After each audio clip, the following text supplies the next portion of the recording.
যেটা গত 50 বছরে আমরা দেখেছি, যেটা দরকার ছিল সরকার একটা কমিশন করা। আমরা প্রায় শুনি আসলে আওয়ামী লীগ আমলে 10,000 বা 11,000 কি একটা তথ্য দিয়েছিল রাজাকারের, সে কথা আবার তারেক রহমানও বলছেন। বারবারই আমরা জামাত নেতাদের মুখেও শুনি তাদের দলে কম ছিল, আওয়ামী লীগ বিএনপি এদের বেশি ছিল।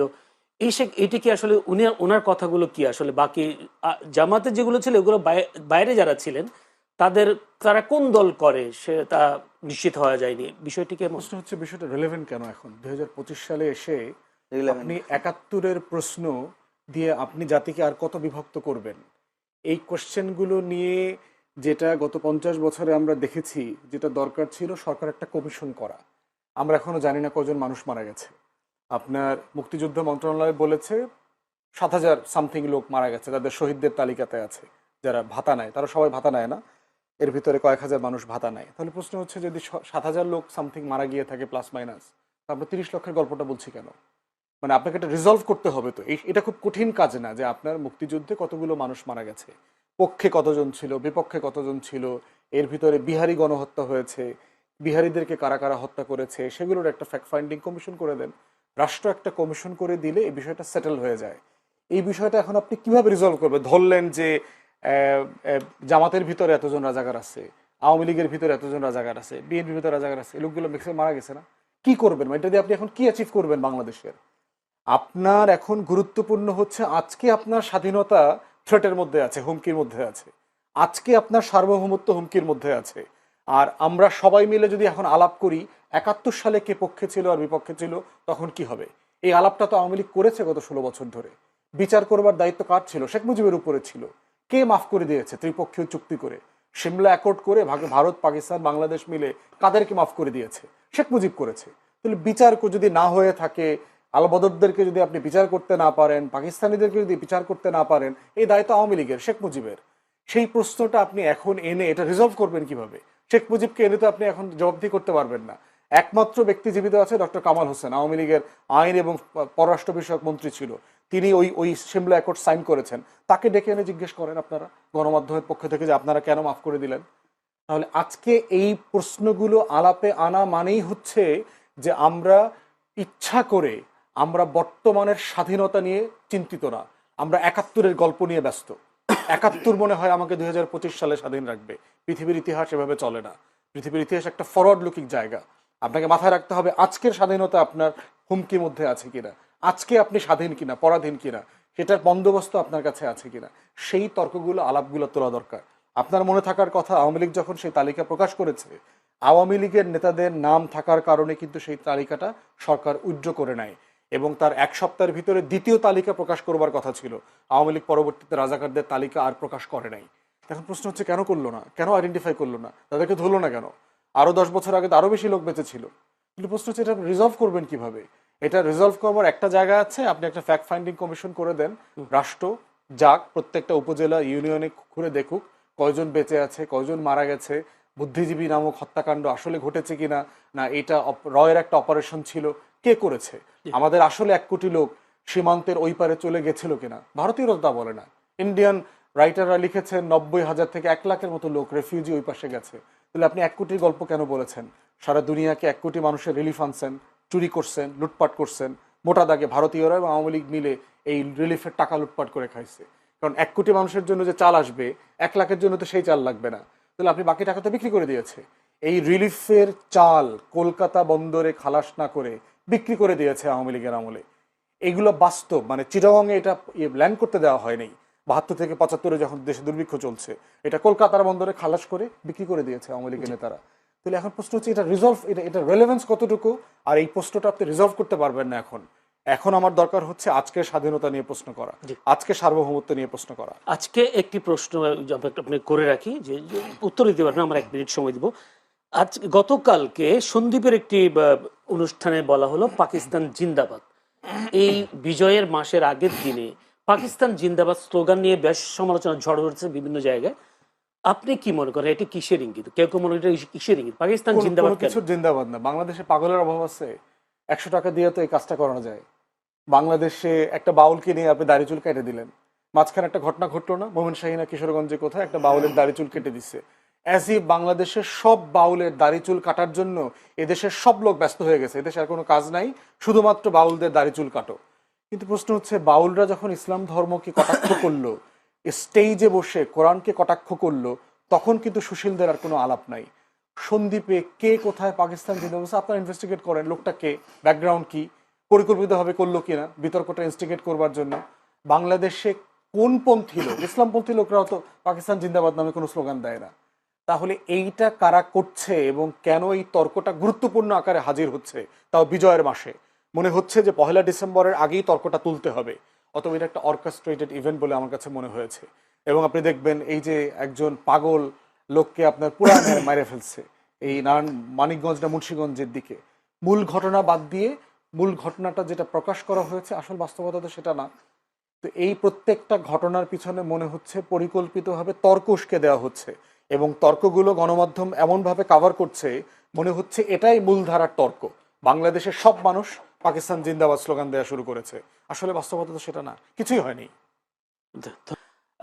ব্যারিস্টার ফোর্দ অনেকগুলো তথ্য দিলেন, অনেকগুলো কথা বললেন। এর এই বিষয়টাই কোনো কথা বলার আছে কিনা, যদি না থাকে আপনি জি আচ্ছা যদি বলেন।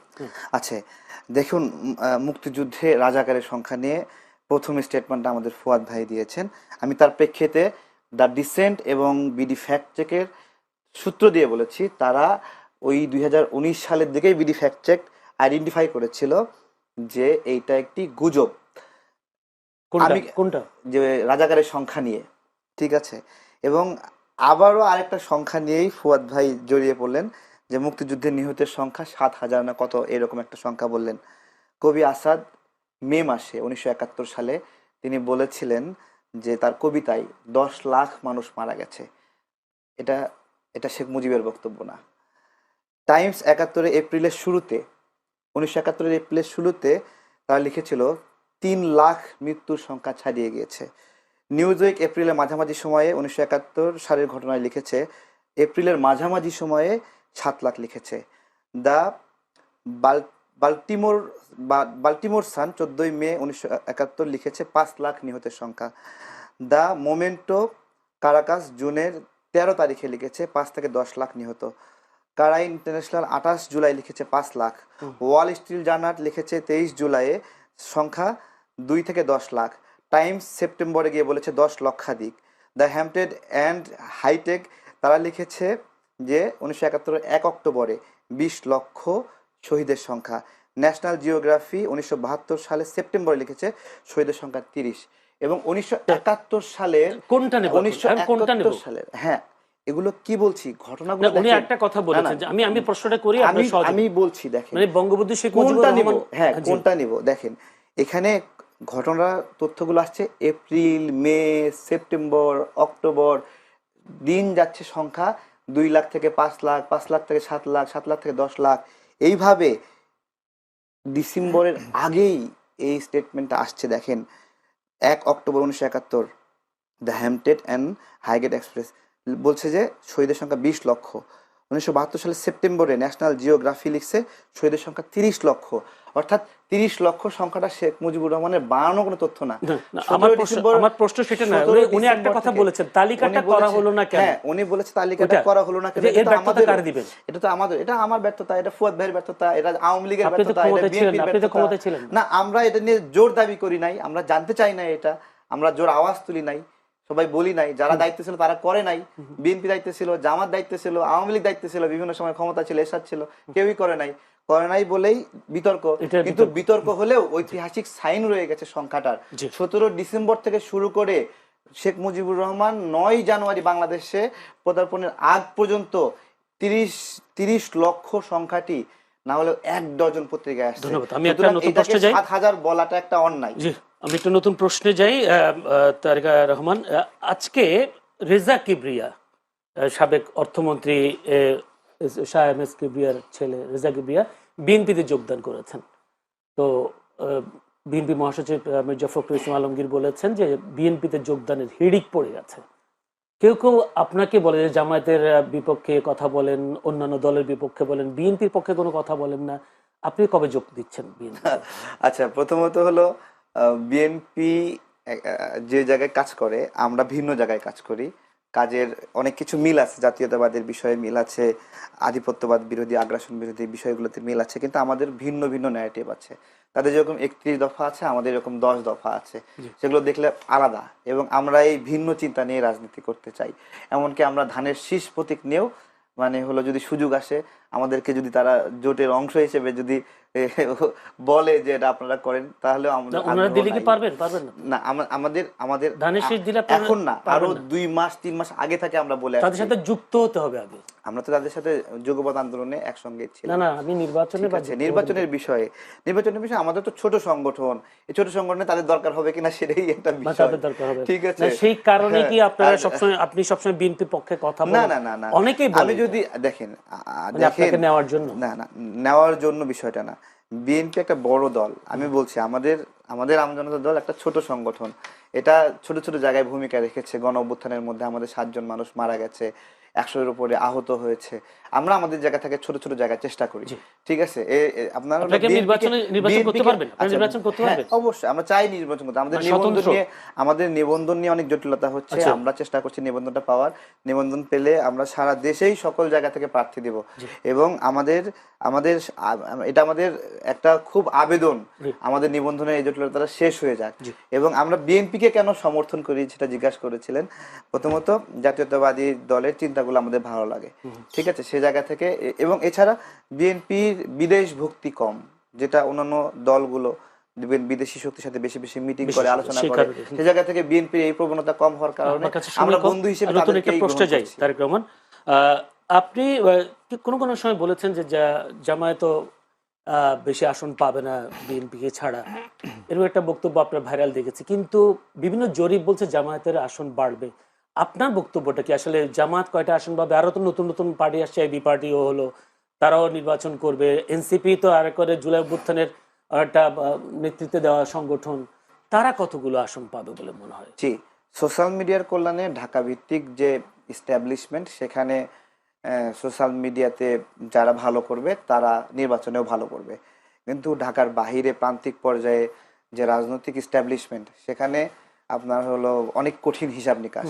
সেখানে ফ্যামিলি লিগ্যাসি আছে, রাজনৈতিক লিগ্যাসি আছে, এবং আপনার দীর্ঘ সময়ের জনগণের সাথে একটা বন্ধুত্বের আছে।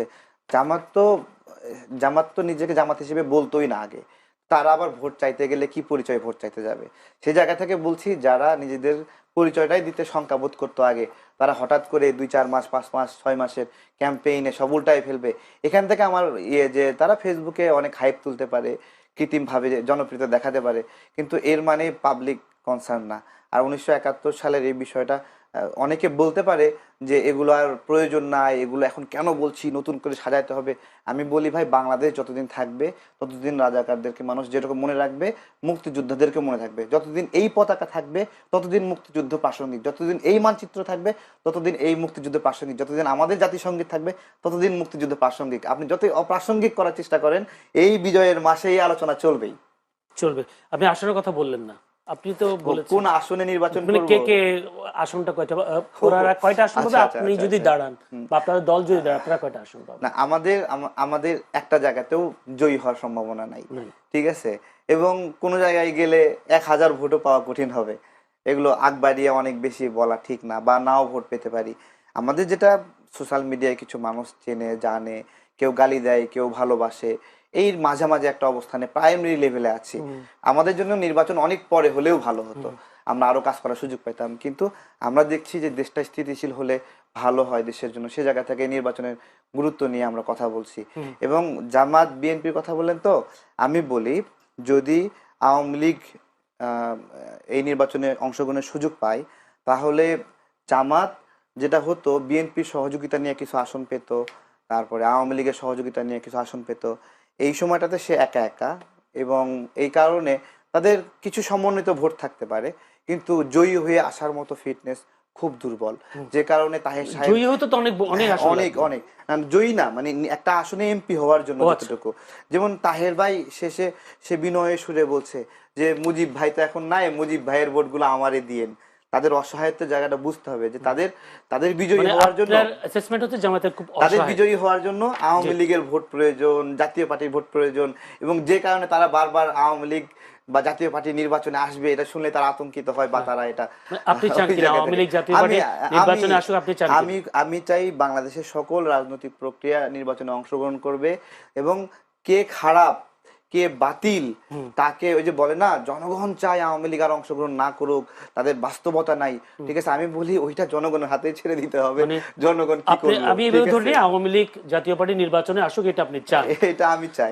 যদি একটু ব্যারিস্টার সাজমান ফুয়াদ, আসলে কি সেই আওয়ামী লীগ জাতীয় পার্টি নির্বাচনে আসার মতো সেই পরিস্থিতি আছে কিনা? মোটেই নাই। কারণ হচ্ছে যে গণ অভ্যুত্থানের পরে যে কি ঘটেছে তার ব্যাপারে জাতিসংঘের মানবাধিকার দপ্তর থেকে একটা বিস্তারিত 114 পৃষ্ঠার একটা রিপোর্ট দেখে বলা হয়েছে, এবং আওয়ামী লীগের 6 সপ্তাহের যে আমলনামা, এই আমলনামার বাইরে তো আরও অনেক আমলনামা আছে। তার ভিতরে 2টা আমলনামা গতকালকে প্রকাশিত হয়েছে, যে পিলখানা গণহত্যার সাথে আমার প্রত্যেকটা বাহিনীকে আন্ডারমাইন করবার জন্য ভারত এবং আওয়ামী লীগ একসাথে মিলে কাজ করেছে। এইরকম একটা জাতীয় নিরাপত্তার হুমকি কোনো সংগঠন কোনো দেশে রাজনীতি নির্বাচন করতে পারে না। পৃথিবীর কোনো গণতান্ত্রিক রাষ্ট্রে এটা অ্যালাউ করা হয় না। এবং আজকে যেহেতু সময় কভার করবে না, পৃথিবীর বহু দেশ আছে, নাৎসিদেরকে ফ্যাসিস্টদেরকে তো ইউরোপ তো গণতান্ত্রিক রাষ্ট্র, কই হিটলারের চিহ্ন পর্যন্ত, হিটলারের একটা ব্যাচ পড়লে আপনাকে জেলে যেতে হবে, আপনি হিটলারকে প্রশংসা করে একটা গান গাইলে পর্যন্ত আপনাকে জেলে যেতে হবে। তো সেখানে গণহত্যার দায়ে অভিযুক্ত দলের নেতারা এবং জাতীয় নিরাপত্তার হুমকি এমন দলগুলো যারা দিল্লির গোলামি করেছে, বাংলাদেশের স্বাধীনতা সার্বভৌমত্বকে আন্ডারমাইন করেছে, তাদের রাজনীতি নির্বাচন করবার কোনো নৈতিক এবং রাজনৈতিক অধিকার নাই, এটা থাকতে পারে না। ধন্যবাদ। আমি একটু আরেকটা প্রসঙ্গে যেতে চাই। তারেক রহমান, আপনিও জানেন, বীর মুক্তিযোদ্ধা বিএনপি নেতা ফজলুর রহমান একটি আপত্তিকর মন্তব্য করেছেন আন্তর্জাতিক অপরাধ ট্রাইব্যুনাল নিয়ে। সেই জন্য তাকে ডেকেছেন এবং তাকে কাউন্সিলের, অর্থাৎ বার কাউন্সিলের সনদ নিয়ে তাকে সশরীরে হাজির হয়ে ব্যাখ্যা দিতে বলেছেন। আপনাকেও দেখেছি জামায়াতি ষড়যন্ত্রে আন্তর্জাতিক আদালতের ন্যায় বিচার প্রশ্নবিদ্ধ আপনি মন্তব্য করেছেন। আপনি বলেছেন গণ অভ্যুত্থানের মামলাগুলোকে ভেলকা বানিয়েছে জামায়াতিরা। আসলে কিসের ভিত্তিতে বলছেন, বিষয়টা একটু পরিষ্কার করলে ভালো হয়। দেখুন, এটিএম আজহার যিনি যুদ্ধাপরাধী হিসেবে সাজাপ্রাপ্ত, তিনি জামিন পেলেন কিভাবে বা মুক্তি পেলেন কিভাবে? এইটা ওনার মুক্তির আগে জামাতে ইসলাম অনেকগুলো আন্দোলন করেছে, এক প্রকারান্তে একটা আন্দোলন কেন্দ্রিক চাপ সৃষ্টি করেছিল আদালতের ওপরে। তা আমরা এটা বলতে পারি যে একটা আদালতকে প্রভাবিত করার জন্য মব তৈরি করেছিল। যদি কেউ এভাবে বলে তাহলে আমি মনে করি যে এটা এভাবে বলা যায়, মব তৈরি করেছিল। এবং এই যে আমার প্রশ্ন হলো, এটিএম আজহারকে যখন জামিনটা দিল বা মুক্ত করলো, সেই সময় কি রাষ্ট্রপক্ষ বিরোধিতা করেছিল? রাষ্ট্রপক্ষের কাজ কি? নাকি রাষ্ট্রপক্ষ বলছিল তাড়াহুড়ো করে জামিন দিয়ে দাও? ঠিক আছে, আমি এখানেই বলতেছি যে আসলে কিভাবে ফাংশন করছে আমাদের এই গণ অভ্যুত্থানে। অনেক রাজবন্দী মুক্ত হয়েছে, আমরা যারা জেলে গেছিলাম আমরাও মুক্ত হয়েছি, কিন্তু এই পালের সাথে ডেস্টিনির মতো, ডেস্টিনি 43 লক্ষ গ্রাহকের মানুষের টাকা আত্মসাৎ করে তারাও কিন্তু বের হয়ে আসছে। আবরার ফাহাদের খুনিও কিন্তু পালিয়ে গিয়েছিল। আমি ওইখানে আইজিপি মামুনের বিষয়ে আমি বলেছিলাম যে আইজিপি মামুন, রাষ্ট্রপক্ষ, আইনজীবী তো তাজুল ইসলাম ভাই এখানে লড়াই করছে, তার তো জামাতের একটা লিগেসি, পুরনো লিগেসি আছে, বা জামাত করেন, এখন জামাত করে না, কিন্তু উনি তো জামাতের ওই সময় যুদ্ধ অপরাধী মামলার জামাতের পক্ষের আইনজীবী ছিলেন, তাই না? তো সেই বিবেচনাটা এখানে অগ্রাধিকার পেয়েছে কিনা ওনাকে চিফ প্রসিকিউটর করার ক্ষেত্রে, আমি সেটা বলেছিলাম যে যুদ্ধাপরাধী এই মামলা বা গণহত্যা মামলার আসামি পক্ষের আইনজীবী, আবার হলো সে এখন সময়ের প্রেক্ষাপটে যে সে আরেক গণহত্যার মামলার জন্য সে আইনি লড়াই করতেছে। এখানে আমার সমস্যা ছিল যে আরেকটু ভিন্ন রকম মানুষ পাওয়া তাজুল গেল ইসলামকে কিনা। না দিলে অন্য কাউকে দিলে এটাকে আপনি কি আমি আরেকটু ভালো মনে করতাম। ভালো মনে করেন? যেরকম শেখ হাসিনার করে যাওয়া যুদ্ধাপরাধের মামলাগুলোকে আমরা সমর্থন করি না, তার যে ফাঁসি দিয়েছিল, ধরে ধরে ফাঁসি দিয়েছিল এক একজনকে, আমরা এটা সাপোর্ট করি না, তেমনি এইখানে ওই তাজুল ইসলাম ভাইও এখানে আসা যুক্তিযুক্ত হয়নি। আরো ক্লাইম্যাক্স, শুনেছি এবং আমাদের কাছে একটা আসছে, গতকালকে একটা অডিও আসছে, উনি তাজুল ইসলাম ভাই কনভিন্স করার চেষ্টা করছে একটা শহীদ পরিবারকে যে তোমরা এই রায়টা এইভাবে মাইনে নাও। এই রায়টা এইভাবে মানে ওইখানে যে আইজিপি, হ্যাঁ হ্যাঁ, আইজিপি মামুনের যে এই যে 5 বছর বা সীমিত সাজার যে বিষয় আছে এইভাবে মাইনে নাও। আমি অডিওটা বারবার শুনতেছিলাম উনি এইভাবে বলতেছেন কি বলছে, কোন বিষয়ে?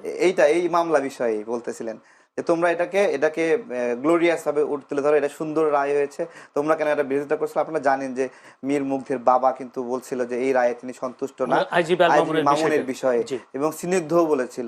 ঠিক আছে, তো এই জায়গাতে তো শহীদ পরিবারেরা তো কতটুকু খুশি এই মামলা ক্ষেত্রে। দেখেন আমি বলি, শেখ হাসিনা রাজনৈতিক প্রতিহিংসা, রাজনৈতিক দ্বন্দ্ব, তার মনের মধ্যে রাগ ক্ষোভ বিভিন্ন কারণে সে হলো আমাদের ছাত্র ভাইদের হত্যা করেছে, আমার পিঠে গুলি লাগছে, আমরা জেলে গেছিলাম, রিমান্ডে নির্মম অত্যাচার করছে। আমার কথা, যে শেখ হাসিনার কথায় আমাকে রিমান্ডে নির্মম নিপীড়ন করলো, সেই বেটা কি কম অপরাধী? আইজিপি মামুন কি শেখ হাসিনার চেয়ে কম অপরাধী? আমার প্রশ্ন এখানে, যে তাকে মানে আইজিপি মামুনের বক্তব্যে শেখ হাসিনাকে সাজা দিতে হবে, এটা আমি সমর্থনই করি না। মানে এই বিচার কি মানেন কিনা আপনি? হ্যাঁ, এই বিচারটা মানেন কিনা? আমি আইজিপি মামুনের কঠিনতম শাস্তি চাই, আসলে এই শাস্তিটা মানতেছি না আসলে। শাস্তি মানবেন, মানে শাস্তি না মানা তো বিচার না, না, আরো বড় শাস্তি চাই তার আমি। আইজিপি আল মামুন আর যাদের শাস্তি হয়েছে, এটা তো হয়ে গেছে, আমরা তো ওটা আবার জামাতি ত্যাগ হবে না তো নাকি? না, আমি তো বলছি আপনি একটা বিচারের মধ্যে একটা অংশ ভুল করলে তো আপনার অন্যান্য অংশ নিয়ে মানুষ প্রশ্ন তুলবে। আমি বলছি প্রশ্ন তোলার সুযোগ কেন করে দিচ্ছে? জি, ধন্যবাদ। আপনি নিজেও একজন আইনজীবী। জামায়াতি ষড়যন্ত্র আন্তর্জাতিক আদালতের ন্যায় বিচার প্রশ্নবিদ্ধ বলে উনি মন্তব্য করেছেন, আপনি কি মনে করেন? আসলে আপনি তো একজন আইনজীবী, দেশে বিদেশে আপনার এই বিচার নিয়ে কোনো মহল এখন পর্যন্ত কোনো উদ্বিগ্ন কনসার্ন শো করে নাই। জাতিসংঘ থেকে শুরু করে মানবাধিকার সংগঠনগুলো তাদের একমাত্র কনসার্নের জায়গা হচ্ছে মৃত্যুদণ্ড। এটা ডিফারেন্ট দার্শনিক প্রস্তাবনা, এটা যার যার বিভিন্ন দেশের বিভিন্ন ফরম্যাট আছে, তারা মনে করে যে এই ধরনের থাকবে কি থাকবে না সেটা অন্য আলোচনা। কিন্তু বিচারিক প্রক্রিয়া নিয়ে পৃথিবীতে দেশি বিদেশি কোনো পক্ষ বলে নাই যে এখানে কোনো রকম প্রসিডিউরাল ফেলিওর আছে, আন্তর্জাতিক মান লঙ্ঘিত হয়েছে, অথবা যারা আসামি পক্ষ ছিল তাদের অধিকার লঙ্ঘিত হয়েছে, এমন কোনো দাবিকে উত্থাপন করে নাই, যেটা জামাতের নেতাদের বিচারের সময় সারা পৃথিবী এই ট্রাইব্যুনালের সমালোচনা করেছে। অতএব এটা এবং আমিও তো ন্যায্য তো কোনো কিছু দেখতে পাচ্ছি না যে কোথায় এখানে ষড়যন্ত্র হয়েছে। তারা তো অংশগ্রহণও করে নাই। যদি আওয়ামী লীগের প্রতি সাহস থাকতো তারা ফেস করতো। আর এভিডেন্স এত ভিভিড, ডিজিটাল এভিডেন্স তো ফরেন্সিক্যালি প্রমাণ করা হয়েছে, বিবিসি, আল জাজিরা সবাই হাসিনার কণ্ঠ চেক করে বলেছে এটা তার কনভারসেশন, আমরা সবাই শুনেছি সেটা, যে তিনি হত্যার জন্য হুমকি দিচ্ছেন। অতএব সেই জায়গাতে তারপরে কেউ দ্বিমত থাকতে পারে, যারা এটার পক্ষে থাকবেন তারা হয়তো এটার পক্ষে কথা বলবেন না, সেটা অন্য ঘটনা তো সত্য। বিএনপি নেতা ফজলুর রহমান তো তিনি আবার এই বিচার, আমার মনে হয় যে ওনাকে নিয়ে আলোচনা করাটা এটা যে আপনাদের সমানষ্ট হবে। আচ্ছা তারেক রহমান, আপনার আরেকটা বক্তব্য বেশ ভাইরাল, সেটা হলো আপনি বলেছেন জামায়াতের আইনজীবী অ্যাডভোকেট শিশির মনি 1,000 কোটি টাকা চুক্তি করে আইজিবি আব্দুল্লাহ মামুনকে রাজসাক্ষী বানিয়েছেন, কোন তথ্য আছে? ওরে 1000 কোটি টাকা ছিল বিষয়টা। 1000 কোটি বলছেন? আচ্ছা, আপনার হলো তাজুল ইসলাম সাহেবের, আমাকে উনি অনেকবার ফোন দিছে, মানে এই টাকাটা কারা কারা ভাগ পেয়েছে আমি ওটাও জানতে চাই। এটা ভাগ আমি দেখেন, তাজুল ইসলাম সাহেব, শিশির মনির সাহেব আপনার হলো এর আগে রানা প্লাজার যে খুনি রানা, তার জামিনের জন্য কাজ করেছিলেন। একজন আইনজীবী হিসেবে এটা করতেই পারেন, তিনি আপনার হলো এই জায়গাটাতে এইভাবে করতে পারেন না। পরে আমরা বিক্ষোভ মিছিল করে উচ্চ আদালতকে প্রভাবিত করলাম যে, এবং রানাকে আর জামিন মুক্ত করা হলো না। উনি অনেকবার অ্যাটেম্প্ট নিয়েছেন রানাকে মুক্ত করার জন্য। আবরার ফাহাদের খুনিদের 7 জনকে তিনি মুক্ত করার চেষ্টা করেছেন, আইনি লড়াই করেছেন। ঠিক আছে, এই বিষয়গুলোর একটা ঘটনা পরম্পরা, ওনার যে ফার্ম ল ল্যাব, সেই ল ল্যাবের পক্ষ থেকে আইজিপি মামুনকে এই আইনি সাপোর্টটা দেওয়া হয়েছে। সেই প্রেক্ষাপটে আমি এই ফিনান্সিয়াল অ্যামাউন্ট এবং তাকে অ্যাকিউজ করে বলেছি যে আপনার নৈতিকতার সঙ্গে এটা যায় না যে আপনি আইজিপি মামুনের পক্ষে দাঁড়াবেন। মূলত তাকে সেখান থেকে ফিরে আসার জন্য, মানে কোনো তথ্য বা কোনো ফোন আলাপ কোনো কিছু না, ফোন আলাপের কি আছে? ওনার রাজনীতিবিদ, আরে বাবা শুনেন, ওনার ল ফার্মে যে আইনজীবী, সিনিয়র আইনজীবীরা আছে, সিনিয়র অ্যাসোসিয়েট যারা আছে, তারা সহ এই আইনি লড়াই করেছেন এবং এটা পত্রিকায় নিউজ হয়েছে তাদের আইনি সহযোগিতার বিষয়ে। ফিনান্সিয়াল বিষয় তো ফিনান্সিয়াল বিষয় তো 1000 কোটি টাকা। আমি ওটা ওইভাবে বলেছিলাম যে 1000 কোটি টাকার লেনদেন হয়েছে। ঠিক আছে, এটা আপনি বিশ্বাস করেন? টাকা ছাড়া সার্ভিস দিচ্ছে তাকে, মানে তাও 1000 কোটি। আমি মনে করি আইজিবি মামুনের জীবনের মূল্য 1000 কোটি টাকা চেয়ে বেশি। আরেকটা বক্তব্য আপনার হচ্ছে, সেটা হচ্ছে আইজিপি আল মামুন জামিনে পেয়ে দেশ ছেড়ে পালাতে পারে, সেই কারণে ঘুম ভেঙে দেখবেন যে চলে গেছে। তাজুল ইসলামকে ধরবেন, এবি পার্টিকে ধরবেন, এরকম একটা